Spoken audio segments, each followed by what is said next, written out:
అందరికీ నమస్కారం. Welcome to king weather updates. బంగాళాఖాతంలో మరొకసారి అల్పపీడనం ఏర్పడిందని, ఈ అల్పపీడనం కారణంగా మరొకసారి రెండు తెలుగు రాష్ట్రాల్లోనూ కూడా అక్కడక్కడ కూడా తేలికపాటి వర్షాలు, అక్కడక్కడ కూడా మనకు భారీ వర్షాలు కురిసే అవకాశం ఉందని వాతావరణ శాఖ అయితే సూచిస్తుంది. ఆ వివరాలన్నీ కూడా మనం వీడియో ద్వారా తెలుసుకుందాం. వీడియోను లైక్ చేయండి, షేర్ చేయండి. ఇలాంటి మరెన్నో వీడియోల కోసం మన ఛానల్ని సబ్స్క్రైబ్ చేసుకోండి.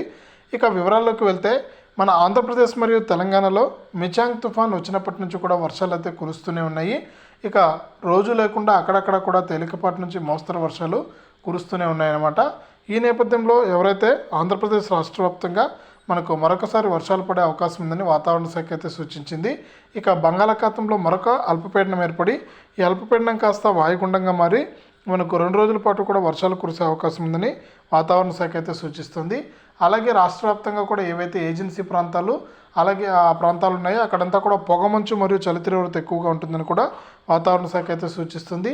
ఏది ఏమైనా కూడా ఏపీలో అయితే రైతులకైతే తీవ్ర నష్టాన్ని అయితే మిగిల్చింది మనకు వాతావరణం. వర్షాల వల్ల చాలా రైతులైతే ఇబ్బంది పడడం జరిగింది. ఇక మిచాంగ్ తుఫాన్ వచ్చినప్పటి నుంచి కూడా రైతులైతే వెలువల్లాడిపోతున్నారు. ఎక్కడ చూసినా కూడా అపార నష్టం అయితే మిగిల్చిందనమాట. ఇక మరొకసారి బంగాళాఖాతంలో ఏర్పడి వాయుగుండం అనేది ఏర్పడి మరొకసారి వర్షాలు పడే అవకాశం ఉందని వాతావరణ శాఖ అయితే చెబుతుంది. ఇది ఆంధ్రప్రదేశ్కి సంబంధించి. ఇక తెలంగాణ విషయానికి వస్తే, తెలంగాణలో కూడా మనకి ఇదే పరిస్థితి అయితే ఉంది. ఇప్పటికే తెలంగాణలో కూడా మనకు అక్కడక్కడ కూడా తేలికపాటి వర్షాలు అయితే కురిశాయన్నమాట. ఇక మరొక 2 రోజుల్లో ఈశాన్య ఋతుపవనాలను తరలి వెళ్లడంతో మనకు వర్షాలు కురిసే అవకాశం ఉందని వాతావరణ శాఖ అయితే సూచిస్తుంది.